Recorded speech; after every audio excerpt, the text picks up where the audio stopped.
하늘의 문을 여소서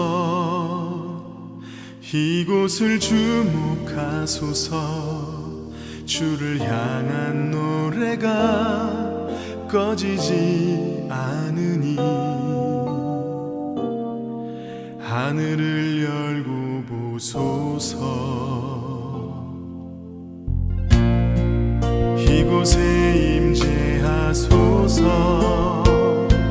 주님을 기다립니다 기도의 향기가 하늘에 닿으니 주여 임재하여 주소서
주의 이름만 이곳에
지키리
아무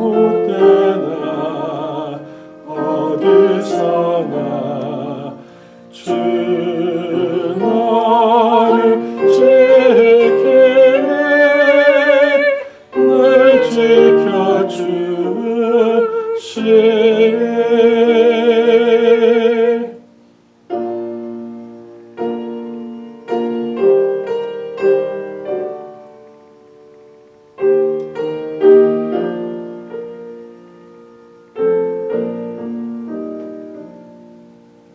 어려운 시험 당해도 주 나를 지키리. 구주의 품에 가라. 주 나를 지키리. 주 나를 지키리. 아무 때나 어디서나 주 나를 지키리. 날 지켜주시네.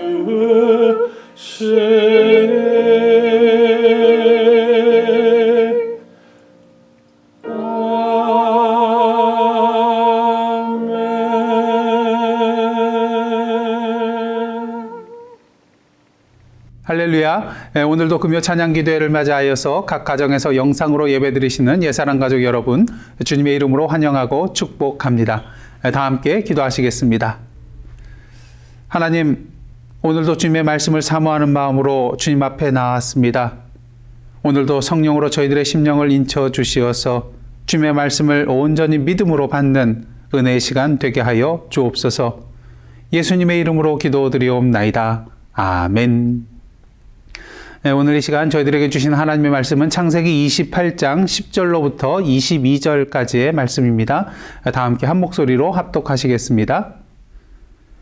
야곱이 브엘세바에서 떠나 하란으로 향하여 가더니 한 곳에 이르러는 해가 진지라.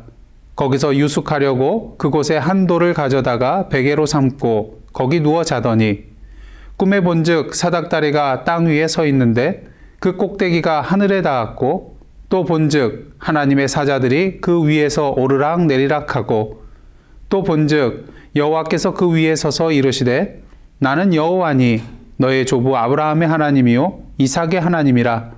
내가 누워있는 땅을 내가 너와 내 자손에게 주리니 내 자손이 땅의 티끌같이 되어 내가 서쪽과 동쪽과 북쪽과 남쪽으로 퍼져갈지며 땅의 모든 족속이 너와 내 자손으로 말미암아 복을 받으리라.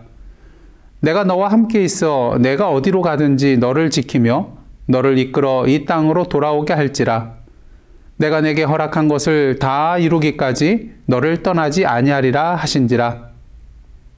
야곱이 잠이 깨어 이르되 여호와께서 과연 여기 계시거늘 내가 알지 못하였도다. 이에 두려워하여 이르되 두렵도다 이곳이여 이것은 다름 아닌 하나님의 집이요 이는 하늘의 문이로다 하고 야곱이 아침에 일찍이 일어나 베개로 삼았던 돌을 가져다가 기둥으로 세우고 그 위에 기름을 붓고 그곳 이름을 베델이라 하였더라. 이 성의 옛 이름은 루스더라. 야곱이 서원하여 이르되 하나님이 나와 함께 계셔서 내가 가는 이 길에서 나를 지키시고 먹을 떡과 입을 옷을 주시어 내가 평안히 아버지 집으로 돌아가게 하시오면 여호와께서 나의 하나님이 되실 것이요 내가 기둥으로 세운 이 돌이 하나님의 집이 될 것이요 하나님께서 내게 주신 모든 것에서 10분의 1을 내가 반드시 하나님께 드리겠나이다 하였더라. 아멘. 이는 하나님의 말씀입니다. 한 소년이 있었습니다. 그런데 6살 때 그의 아버지가 돌아가셨고요. 12살 때에는 그의 어머니가 재혼하는 바람에 어린 동생들을 돌보며 안 해본 일이 없을 정도로 열심히 일을 했습니다. 22살 때에는 램프를 만들어서 파는 일을 했지만 망하게 되었고요. 조그마한 가게를 경영했지만 39살에 불어닥친 경제 대공황으로 인하여서 또다시 전 재산을 날리게 되었습니다. 40이 되던 해부터는 조그만 주유소에서 일을 하기 시작했고요. 동생들을 돌보면서 만들었던 요리 실력을 발휘하여서 주유소 창고에서 음식을 팔게 되었는데 인기가 있었습니다. 하지만 화재로 인하여서 식당이 전소되고 말았죠. 그리고 엎친 데 덮친 격으로 이때 그의 아들마저 죽게 되는 슬픔을 겪게 됩니다. 포기하지 아니하고 조그만 식당을 열었지만 미국에 불어닥친 경제 불황과 또한 경영 부실로 말미암아 또다시 문을 닫게 됩니다. 이처럼 하는 사업마다 실패를 한 그는 결국 절망감과 아들을 잃은 충격으로 인하여 정신병까지 앓게 되고요. 사랑하는 아내마저 그를 떠나가게 됩니다. 하지만 그럼에도 불구하고 그는 포기하지 아니하고 자신의 조리 비법을 로얄티를 받고 체인점 계약을 하는 아이디어를 떠올리게 되죠. 사실 당시만 하더라도 로얄티를 받고 체인점 계약을 하는 것은 아주 생소한 일이었습니다. 그는 자신의 트럭을 타고 전국을 누비면서 식당들의 문을 두들기게 되었죠. 하지만 어떨까요? 로얄티를 내고 그의 조리법을 사겠다는 식당은 쉽게 나타나지 않았습니다. 그렇다면 이 사람은 과연 어떻게 되었을까요? 객관적으로 봤을 때 이 사람이 성공할 가능성은 거의 없습니다. 그럼 어떻게 됐을까요? 여러분 궁금하시죠? 그렇다면 오늘 설교 말씀을 끝까지 들으시기를 바랍니다. 오늘 설교 마지막 시간에 여러분에게 그가 어떻게 되었는지 말씀을 해드리겠습니다. 우리는 인생길을 걸어가면서 어떠한 일을 시작하기 전에 그 가능성을 타진해 봅니다. 과연 내가 할 수 있는 일인지, 나에게 그러한 능력이 있는지 타진해 보게 된다는 것이죠. 근데 이런 가능성을 타진할 때 기준이 분명히 있을 것입니다. 여러분은 어떠한 기준을 가지고 그것을 판단하시나요? 보통 사람들은 세상적인 그런 통념을 가지고 기준을 삼고 판단을 하게 됩니다. 통념이란 무엇입니까? 일반적으로 통하는 생각이 통념이죠. 그것은 오랫동안 사회에 축적되어 온 그런 경험일 수도 있고요. 모든 사람이 의심하지 않고 받아들일 수 있는 논리적이고 과학적인 사고일 수도 있습니다. 참으로 안전한 기준인 것이죠. 하지만 문제가 있습니다. 우리가 걸어가는 인생길에 있어서 통념만 가지고 살아가게 된다면 오히려 그 통념이 우리의 인생의 발목을 잡을 수도 있기 때문인 것입니다. 최고의 영향력 있는 리더십 전문가인 존 맥스웰 목사님은요, 자신의 책 생각의 법칙 10+1이라는 그런 책에서 통념은 최선의 최악이고 최악의 최선이다 이런 말을 하였습니다. 왜냐하면 통념이라는 것은 그저 평범하고 평균적인 수준에서 다른 대안을 모색하지 못하도록 만들기 때문인 것이죠. 물론 우리가 믿고 따르는 세상적인 통념이 옳을 때가 많이 있습니다. 하지만 우리 인간 역사를 볼 때 항상 통념이 맞고 정답인 것만은 아닌 것을 분명히 보게 되죠. 여러분, 태양이 지구 주위를 돈다는 천동설이 맞나요? 아니면 지구가 태양 주위를 돈다는 지동설이 맞나요? 당연히 지동설이 맞는 것이죠. 하지만 중세시대까지만 해도 천동설이 세상의 통념이었다는 것 너무나도 잘 아실 것입니다. 그러게 이 세상을 살아가는데 세상의 통념만을 가지고 살아가지 마시길 원합니다. 전혀 미래의 가능성이 보이지 않는 인생길이라 할지라도 세상의 통념을 뛰어넘어 생각하면 전혀 다른 새 길이 보일 수 있기 때문인 것입니다. 사랑하는 성도 여러분, 혹시 지금 절망과 두려움 가운데 살아가고 계십니까? 소망 없는 길을 걸어가고 계십니까? 바라기는 오늘 야곱의 이야기를 통하여 새 소망을 품고 힘차게 자리에서 일어나 새로운 인생 걸음을 한 걸음 한 걸음 내디디는 저와 여러분의 삶이 되시길 간절히 소원합니다. 오늘 본문 말씀은 야곱이 형 에서를 피하여 외삼촌 라반의 집으로 가는 도중에 일어난 이야기입니다. 지난주에 저희들은 어머니 리브가와 야곱이 이삭을 속여서 에서에게 돌아갈 장자의 축복을 가로챈 이야기를 함께 나누었습니다. 사실 야곱과 에서가 태중에 있을 때에 하나님께서 야곱이 에서보다 더 큰 자가 되어 에서가 야곱을 섬기게 될 것이라는 것을 분명히 말씀해 주셨지만 이삭은 어떻게 합니까? 이러한 하나님의 뜻을 무시하고 자기가 사랑하는 에서에게 장자의 축복을 주려 하는 것을 보게 됩니다. 이러한 가운데 물론 리브가와 야곱이 이삭을 속여서 장자의 축복을 가로챈 것은 잘못된 일이지만 하나님께서는 그들의 이러한 잘못까지도 당신의 구원의 역사를 위하여 도구로 사용하셔서 결국 이삭이 에서가 아닌 야곱에게 장자의 축복을 하게 만드시는 것을 보게 됩니다. 문제는 이로 인하여 에서의 마음이 분노로 가득하여 야곱을 죽이고자 하는 그러한 마음을 품었다는 것이죠. 이 어머니 리브가가 눈치를 채고 야곱을 불러서 뭐라고 합니까? 형의 분노가 풀리기까지 하란에 있는 외삼촌 라반의 집에 가서 피해 있으라고 그렇게 말을 합니다. 그렇다면 남편 이삭에게는 뭐라 말을 해야 될까요? 그렇게 멀리 아들을 보내는데 명분이 있어야 되잖아요. 하지만 걱정하지 않으셔도 됩니다. 자신의 남편 이삭을 속여서 야곱으로 하여금 축복을 가로채게 한 리브가에게 이러한 명분 하나쯤 만드는 것은 식은 죽 먹기였거든요. 이번에도 리브가에게는 다 계획이 있었습니다. 이삭과 리브가에게는 한 가지 근심이 있었는데요. 에서가 40세 되던 때 가나안 땅에 헷족 속 여인 둘을 아내로 맞이한 것이었습니다. 그러게 리브가가 이삭에게 이렇게 말하죠. 창세기 27장 46절 말씀입니다. 내가 헷사람의 딸들로 말미암아 내 삶이 싫어졌거늘 야곱이 만일 이 땅의 딸들 곧 그들과 같은 헷사람의 딸들 중에서 아내를 맞이하면 내 삶이 내게 무슨 재미가 있으리이까. 이 말을 들은 이삭은 아내 리브가의 말에 공감을 하게 되죠. 그래서 야곱을 불러서 축복을 하고 외삼촌 라반에게 가서 그의 딸들 중에서 아내를 취하라고 당부한 후에 그를 떠나보내게 됩니다. 그래야 오늘 보면 10절 말씀처럼 야곱은 브엘세바를 떠나 하란으로 향하여 나가게 되는데요. 한 800여 킬로미터나 되는 먼 장정이었습니다. 길을 가던 중 해가 져서 돌베개를 베고 노숙을 하게 되죠. 여러분, 이때 야곱의 심정이 어땠을까요? 아마 불안과 초조와 후회의 연속이었을 것입니다. 언제 형이 쫓아와 자신을 죽일지 모르는 그러한 상황, 여행길에 어떠한 변을 당할지 모르는 이러한 상황, 참으로 두려웠을 것입니다.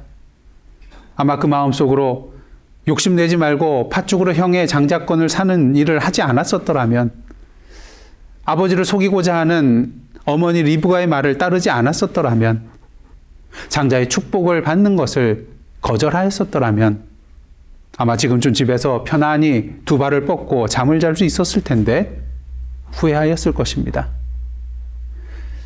여러분 보시기에 지금 야곱의 상황이 어떻습니까? 소망이 있나요? 아버지로부터 받은 그런 축복의 모든 내용들을 누릴 수 있게 될 것이라고 기대할 수 있는 상황인가요? 그렇지 않다는 것입니다. 소망이 보이지 않습니다. 우리가 이렇게 생각할 수밖에 없는 이유는 무엇인가요? 지금 야곱은 도망자의 신세입니다. 동행자도 없이 홀몸으로 길을 가고 있습니다. 노상에서 돌베개를 하고 잠을 자야 하는 상황입니다. 언제 들짐승이나 강도를 만날지 예측할 수 없는 그러한 위태로운 상황입니다. 이런 그의 상태를 상징적으로 가장 잘 묘사하고 있는 곳이 바로 11절인데요. 한 곳에 이르러는 해가 진지라 거기서 유숙하려고 그곳에 한 돌을 가져다가 베개로 삼고 거기 누워 자더니. 예, 그렇습니다. 해가 졌다는 것입니다.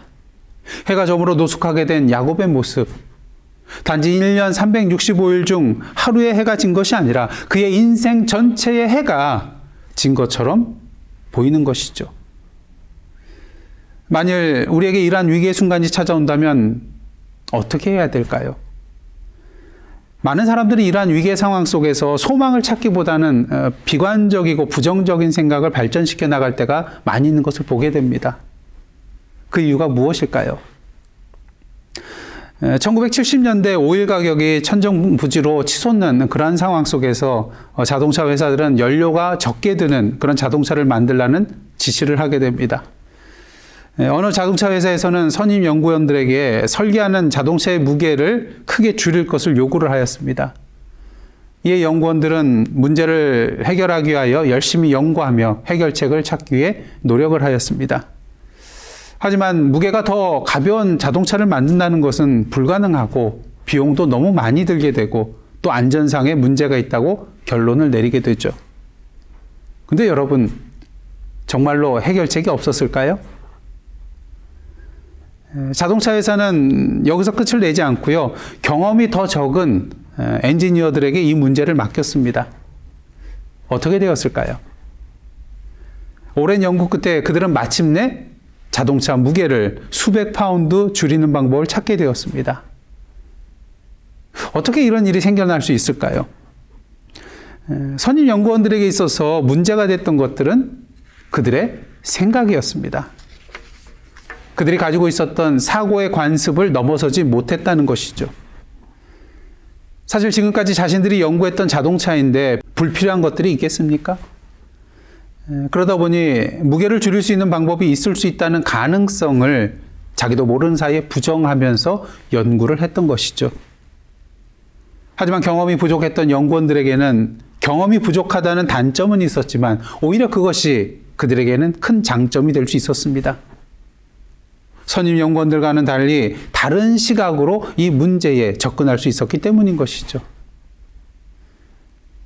예수님 당시에 대제사장과 바리새인들과 또한 서기관들을 한번 생각해 보시길 바랍니다.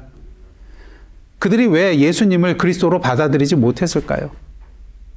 사실 하나님의 말씀에 대하여 일반 백성들보다 더 많이 알고 또한 그 말씀대로 살아가고자 하였던 자들입니다. 하지만 정작 메시아이신 예수 그리스도께서 이 땅에 오셨을 때 그들은 예수를 따르는 일에 실패하였습니다. 그 이유는 무엇인가요? 물론 자신들의 종교적인 기득권을 지키고자 하는 그러한 마음도 있었겠지만 자신들 앞에 나타난 예수님을 볼 때 그동안 그들이 연구하고 믿고 이해하고 받아들였던 그 메시아상과는 큰 차이가 있었기 때문인 것입니다. 그러기에 그들은 자신들의 고정된 신앙의 관습을 뛰어넘지 못하고 예수를 구세주로 받아들일 수 없었던 것이죠. 실패하였다는 것입니다. 야곱은 자신의 처한 인생의 위기의 순간 속에서 낭망하고 좌절하였을 것입니다. 이제 모든 것이 끝났으며 더 이상 소망은 없다고 판단하였을 것입니다. 하지만 이러한 상황 가운데 있는 그에게 하나님께서 은혜를 베풀어 주시죠. 그로 하여금 한 꿈을 꾸게 하는데 하늘까지 닿아 있는 사다리를 하나님의 사자가 오르락 내리락 하는 그런 꿈이었습니다. 그리고 그 위에 서 계신 여호와께서 야곱의 조상에게 약속하신 복의 말씀을 주시는 것이었습니다. 13절로부터 15절까지 말씀 다 함께 다시 한번 보도록 하겠는데요. 먼저 13절입니다. 나는 여호와니 너의 조부 아브라함의 하나님이요 이삭의 하나님이라. 내가 누워있는 땅을 내가 너와 내 자손에게 주리니. 땅에 대한 약속입니다. 그의 조상 아브라함에게 약속하신 그 땅을 주시겠다는 것이죠. 그 다음 14절입니다. 내 자손이 땅에 티끌같이 되어 내가 서쪽과 동쪽과 북쪽과 남쪽으로 퍼져갈지며 땅의 모든 족속이 너와 내 자손으로 말미암아 복을 받으리라. 자손에 대한 약속입니다. 그의 자손이 동서남북에 편만하게 될 것이며 그들이 축복의 통로가 될 것임을 말씀해 주고 계십니다. 다음으로 15절인데요. 내가 너와 함께 있어 네가 어디로 가든지 너를 지키며 너를 이끌어 이 땅으로 돌아오게 할지라. 내가 내게 허락한 것을 다 이루기까지 너를 떠나지 아니하리라. 가장 중요한 것으로 임마누엘의 약속입니다. 당신의 약속을 다 이루시기까지 그와 언제나 함께 동행해 주시겠다는 그런 약속의 말씀인 것이죠. 이에 야곱이 잠에서 깨어 이러한 고백을 합니다. 16절입니다. 여호와께서 과연 여기 계시거늘 내가 알지 못하였도다. 그러면서 두려움을 느낍니다. 하지만 이 두려움은 지금까지 도망자의 신세로 길을 가면서 느꼈던 두려움과는 차원이 다른 두려움이었습니다. 그는 고백합니다. 17절 말씀입니다. 두렵도다 이것이요 이것은 다름 아닌 하나님의 집이요 이는 하늘의 문이로다. 하나님의 임재에 대한 거룩한 두려움이었던 것이죠. 그러게 그는 아침에 일찍 일어나 베개로 삼았던 그 돌을 가져다가 기둥으로 세우고요. 그 위에 기름을 붓고 그곳 이름을 베델이라 칭하게 됩니다. 하나님의 집이라는 뜻이죠. 이를 통하여 우리는 우리 하나님은 낭만과 두려움 가운데 아무런 안전장치 없이 도움 없이 무방비 상태에서 노상에서 돌을 베고 잠을 자던 야곱과 같은 우리를 사랑으로 찾아와 주시는 분이고 소망 없는 그곳을 하나님의 집으로 바꿔주시는 분이라는 것을 분명히 보게 됩니다. 오늘 12절과 13절 상반절 말씀 다 함께 보도록 하겠습니다. 꿈에 본즉 사닥다리가 땅 위에 서 있는데 그 꼭대기가 하늘에 닿았고 또 본즉 하나님의 사자들이 그 위에서 오르락 내리락 하고 또 본즉 여호와께서 그 위에 서서 이르시되 나는 여호와니 너의 조부 아브라함의 하나님이요 이삭의 하나님이라. 이 본문 말씀을 보시면 본즉이라는 그런 표현이 3번이나 반복하여 등장하고 있는 것을 보게 됩니다. 근데 여기서 본즉에 해당되는 히브리어 단어는 힌네라는 그런 단어인데요. 보라는 그런 뜻으로 주의를 환기시키는 감탄사입니다. 그러게 이 본문의 말씀을 이렇게 번역할 수도 있겠는데요. 보라, 사닥다리가 땅 위에 서 있는데 그 꼭대기가 하늘에 닿았고, 또 보라, 하나님의 사자들이 그 위에서 오르락 내리락 하고, 또 보라, 여호와께서 그 위에 서서 이르시되. 이를 통하여 우리는 여호와 하나님께서 우리 인생들 가운데 확실하게 보여주시는 분이심을 분명히 알 수 있게 되는 것입니다. 무엇을 보여주고 계십니까? 첫째는 땅 위에 서 있는 사닥다리가 하늘에 닿았다는 것. 이것은 무엇을 의미할까요?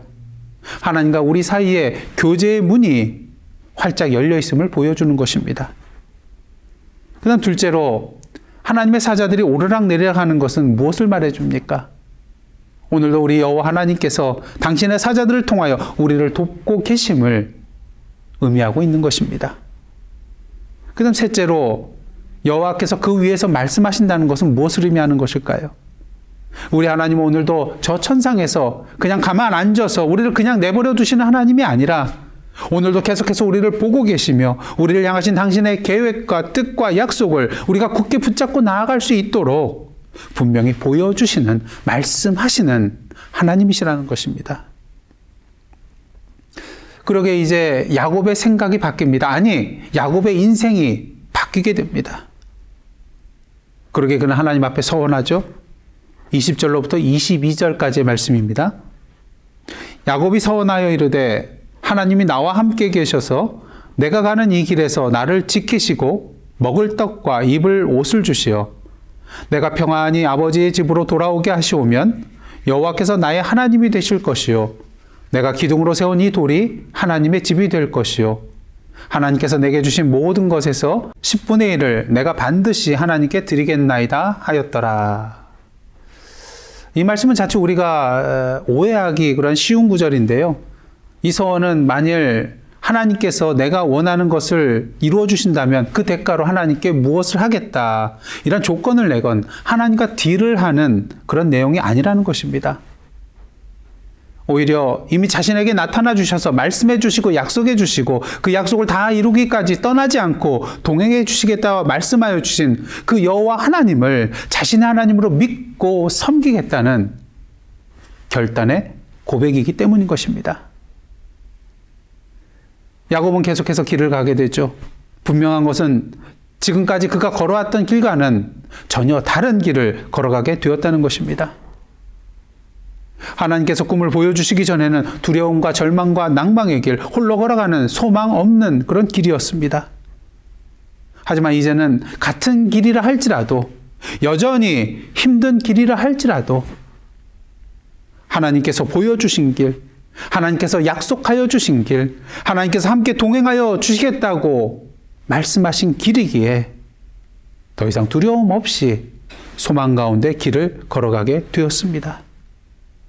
저주가 아닌 축복의 길이었습니다. 비록 육신의 집은 떠나 있지만 그곳이 어디가 되었든 그곳이 바로 여호와 하나님께서 함께 하시는 여호와의 집 베델이라는 것을 그가 분명히 깨달았기 때문인 것입니다. 바라기는 여러분의 인생길이 이러한 야곱의 길로 바뀌기를 원합니다. 언제 어디서나 하나님의 임재 베델을 누리시는 저와 여러분의 인생 걸음 되시기를 간절히 소원합니다. 사랑하는 성도 여러분, 오늘 이 시간 하나님께서 야곱에게 주신 꿈을 우리에게도 주고 계십니다.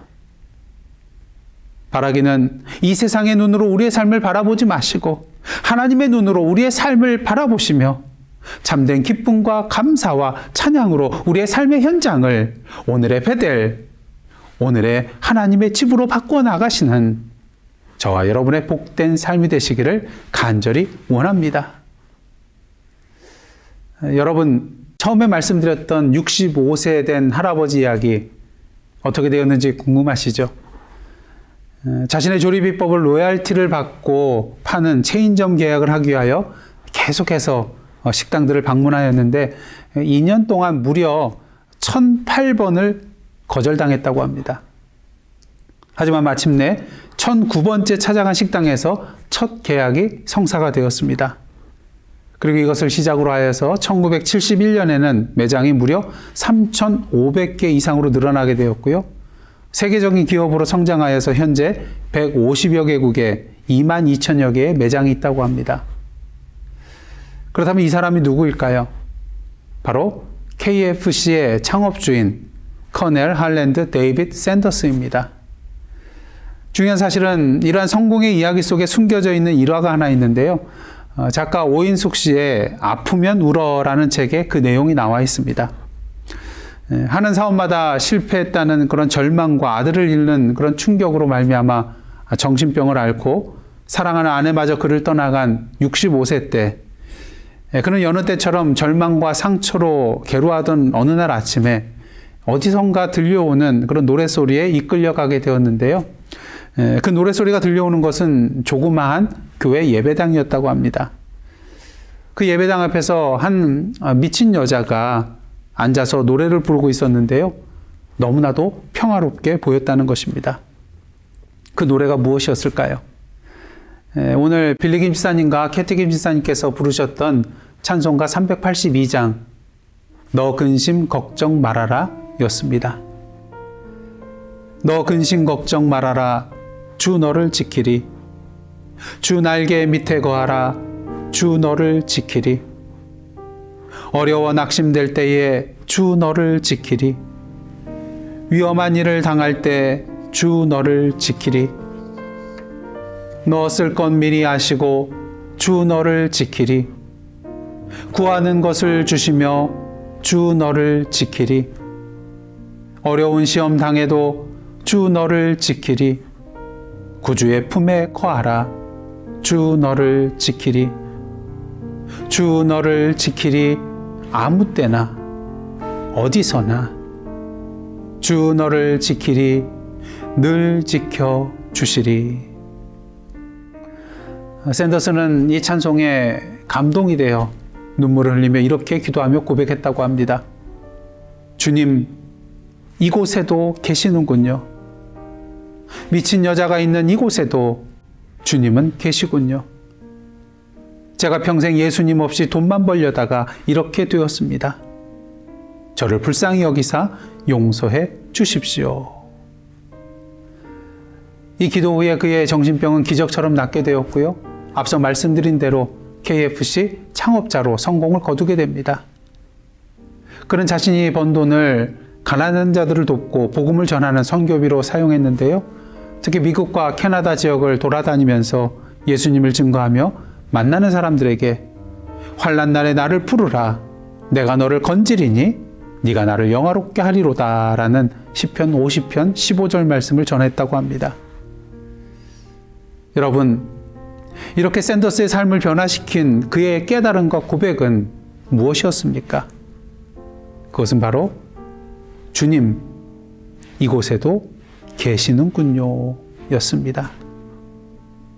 바라기는 2021년 한 해 여호와께서 과연 여기 계시거늘 내가 알지 못하였도다. 이 야곱의 깨달음과 고백이, 그리고 주님 이곳에도 계시는군요, 이 샌더스의 깨달음과 고백이 바로 저와 여러분의 깨달음과 고백이 되기를 간절히 소원합니다. 그리하여 저와 여러분의 인생의 발걸음이 닿는 그 모든 것들이 바로 오늘의 베델, 바로 오늘의 여호와의 집이 되기를 주님의 이름으로 축복하며 기도합니다. 그런 의미에서 이 시간 함께 기도드리실 때에 세상의 눈으로 우리의 삶을 바라보지 않고 하나님의 눈으로 우리의 삶을 바라보게 하옵소서. 하나님의 약속의 말씀을 붙들고 오늘도 하나님의 임재 가운데 하나님의 집 베델을 누리는 삶을 살게 하옵소서. 우리의 삶을 통하여 하나님의 임재와 역사가 드러나게 하옵소서. 이 세 가지 제목을 놓고 함께 기도하도록 하겠습니다. 함께 기도하시겠습니다.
다시 한번 기도하며 나가실 때에 2021년 새해에는 다시 복음 앞에 서는 자 되게 하옵소서라고 기도하시기를 원합니다. 다시 말씀 앞에 서며 다시 예배자로 서며 다시 사명자로 서는 한 해가 되게 해달라고 기도하시기를 원합니다. 또한 다시 말씀 앞에 서는 자로서 올 한 해 성경 일독을 위하여 그리고 생명의 삶을 통하여 매일매일 주님과 깊은 교제의 자리로 나아갈 수 있게 해달라고 기도하시기를 원합니다. 급속도로 늘어나는 코로나 확진자와 사망자의 수가 줄어들며 백신이 모든 사람들에게 신속하고 충분히 공급되어 집단 면역을 이룰 수 있도록 기도해 주시기를 원합니다. 지난 6일 미국 초유의 의사당 점거 사건으로 말미암아 4명이 숨지는 안타까운 사고가 발생을 했습니다. 평화적으로 정권 이양이 되며 분열된 국민들이 서로 화합할 수 있도록 기도해 주시기를 원합니다. 멕시코 선교 현장을 비롯한 세계 선교 현장을 위하여 또한 환우들을 위하여 또 성도들의 생업의 현장을 위하여 기도해 주시기를 원합니다. 다 함께 기도하시겠습니다.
다 함께 기도하시겠습니다. 사랑의 하나님, 오늘도 금요 찬양 기도회를 맞이하여 비록 예배당에 나와 예배드리지는 못하지만 오늘도 우리의 삶 가운데 임하시는 하나님을 만나 뵙는 영적인 베델의 장소에서 예배드릴 수 있도록 인도하여 주심에 감사드립니다. 비록 우리의 삶에 야곱과 같은 두려움과 낭만과 좌절의 길이 있다 할지라도 주님께서 우리에게 주신 약속의 말씀을 믿음으로 붙들며 참된 기쁨과 감사와 찬양의 길을 걸어가는 저희들의 삶의 발걸음 되게 하여 주옵소서. 2021년에는 다시 복음 앞에라는 표어로 나아갑니다. 다시 말씀 앞에 서는 교회, 다시 예배자로 서는 교회, 다시 사명자로 서는 교회 되게 하여 주시고 매일 말씀과 기도와 나눔의 삶을 통하여 주님 앞에 거룩한 삶을 살아가는 저희들 되게 하여 주옵소서. 2021년 새해에는 코로나로 인하여 위축되며 두려움에 떨었던 이 땅이 주님 앞에 치유함을 받고 주님 주시는 소망 가운데 다시 힘차게 일어설 수 있도록 인도하여 주옵소서. 전쟁과 테러와 질병과 자연재해와 가난과 기근과 굶주림 속에서 고통받고 애통해하는 자들이 참된 사랑과 평화와 생명의 기쁨을 맛볼 수 있게 하여 주옵소서. 새롭게 출발하는 바이든 정부가 하나님의 통치의 대리자로서의 역할을 온전히 감당하며 참된 화합과 진리와 사랑의 길로 나아갈 수 있도록 인도하여 주옵소서. 멕시코 선교 현장을 비롯한 세계의 선교 현장에 임하여 주시사 선교사님들과 현지 사역자들을 통하여 주님의 말씀이 선포되고 사랑의 손길이 전달될 때에 어둠과 절망의 땅이 빛과 소망의 땅으로, 눈물의 땅이 기쁨의 땅으로, 죽음의 땅이 생명의 땅으로 변케 하여 주옵소서. 이를 위하여 저희들을 불러주시고 세우시고 능력 주신 줄 믿습니다. 하나님의 나라의 지경을 넓혀 나아가는 도구로 쓰임받는 주님의 몸된 교회 되게 하옵시고 오늘도 자신의 삶의 현장에서 주님의 빛과 맛을 드러나는 자들로 살아가는 저희들 되게 하여 주옵소서. 오늘도 저희들의 모든 기도 제목들을 주님 앞에 온전히 맡겨 드립니다. 주님의 선하신 길로 인도하여 주시고 믿음 가운데 감사와 찬양으로 주님 앞에 살아가는 저희들의 거룩하고 복된 삶 되게 하여 주옵소서. 이 모든 말씀 예수님의 이름으로 기도드리오며 이제는 우리 구주 예수 그리스도의 은혜와 하나님 아버지의 크신 사랑과 성령님의 감동감화 교제케 하시는 역사가 오늘도 믿음으로 하나님의 임재 오늘의 배대를 누리며 이 세상을 하나님의 집으로 넓혀 나아가기로 다짐하며 나아가는 하나님의 백성들과 그 삶의 현장 위에 나라와 민족과 이 미국 땅과 선교지와 온 세계 위에 이제로부터 영원토록 함께 계시옵기를 간절히 축원하옵나이다. 아멘.